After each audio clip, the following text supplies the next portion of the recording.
Hey, welcome to this lesson where we'll talk some more about the jhanas and how they unfold the different stages. Yesterday we talked about the first two jhanas, and here we'll talk about jhanas 3 and 4, and also some of the deeper layers of the mind that you can start to see as your mind stabilizes and as your mind quiets down. Some of the very interesting phenomena or mental activity that becomes available to your conscious awareness.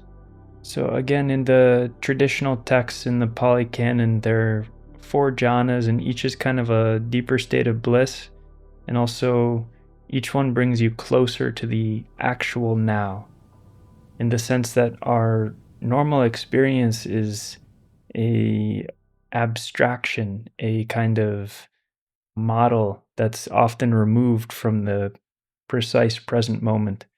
The brain builds up our experience layer by layer.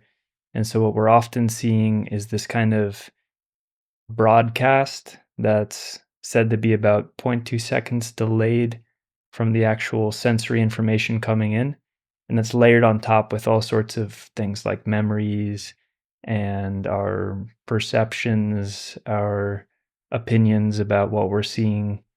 So the jhanas, when the mind becomes quieter, you start to get closer and closer to see, like, almost like the matrix, the ones and zeros that are the code behind this normal everyday experience that we don't get to see. Yeah, so in the first two jhanas that we talked about yesterday, well, the analogy is like you're coming inside on a really cold day, and then you kindle this fire, and then in the second jhana, you sit back and enjoy it. And that's like what you've been doing in the meditation, with bringing up the happy feeling. And if the mind stabilizes there, it can enter the first jhana with these factors of the applied and sustained thought, the joy, the contentment, and the unified mind. So your awareness is collected by the positive feeling, and then in the second jhana, the thinking, the applied and sustained thought becomes too heavy.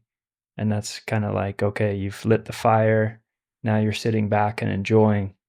And interestingly, the study I mentioned in the guided meditation on jhana, albeit a different type of jhana than what we're practicing here, but it was on 29 advanced jhana meditators, and this neuroimaging analysis showed that the jhanas are, quote, stages of withdrawal from sensory consciousness, end quote. So you can think about, in the first jhana, it's like your mind's no longer paying attention outwardly to sounds and sights and the things in the outer world. It's not interested in those anymore. And each jhana is kind of a further withdrawal inward, and also you could say downward, in the sense of, like, instead of being up here in thoughts, it's now going down more towards deeper neural processes that happen earlier in the hierarchy of events, closer towards the raw feeling and raw sensation that's occurring in your mind. But this is internal. In other words, you're not going to be latching onto a sound that comes into your mind or grabbed by a sight, because these are things you can also practice with your eyes open. Okay, so now for the third and fourth jhana, you can see the analogy is like you're sipping a cup of tea nestled under a blanket on the couch for the third jhana. And again, this analogy doesn't mean that you're like sleepy or anything like that. You're very aware, but it's just that your body and mind are so comfortable. And what goes away in the third jhana is actually the joy. So now it's just contentment and a unified mind. And even the joy is like too heavy for the mind. Yeah, so the analogy that I use for the fourth jhana is the body is like comfortably numb on the couch, having seemingly melted into it. And again, it's not that you're falling asleep, it's just that you're so okay with what's happening. You're not interested in the fire anymore, you're not interested in your tea, The body is even starting to feel like it's dissolving a little bit because the feelings are kind of fading away into just a very unified and stable mind. So these things are hard to describe because it's an experience, but maybe you can get a sense for the fact that these are stages of deepening and awareness and stages of less mental activity. And that's one of the insights here is that it feels better when there's less stuff going on in the mind. And in terms of the brain, we might say there's less prediction making happening. There's not these thoughts about the future and past. And then there's even not much feelings happening, not even this joy happening. It's just like a present moment bliss that's very cooled off, very like everything's good the way it is. I don't need to be experiencing any kind of fireworks. Just to recap, in the first jhana, you're no longer distracted by outer stuff. So that's like the stories and worries in the mind settle down, and there's no sense of really like wanting, you wouldn't suddenly want to go to the fridge to get, some dark chocolate because you're happy with just being inside your own mind. And then in the second jhana, it's like the construction workers take a lunch break. The thoughts die down. And then in the third jhana, even the joy dies down. And the fourth jhana is characterized by this strong stability where you're not even registering pleasant and unpleasant feelings so much. So if there's like a little like a fly lands on you, you might still notice it, but your mind wouldn't like wobble and kind of get annoyed by it. It's a strong kind of mental balance that's there.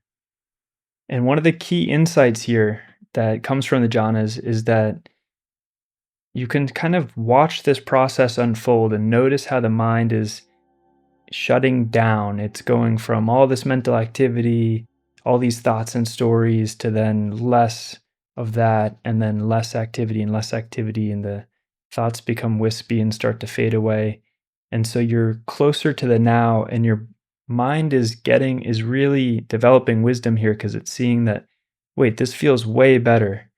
What if I could experience this more often rather than using so much energy and going through the trouble of all these like thoughts and worries that are most of them not necessary, or they're repeat thoughts that keep coming over and over again.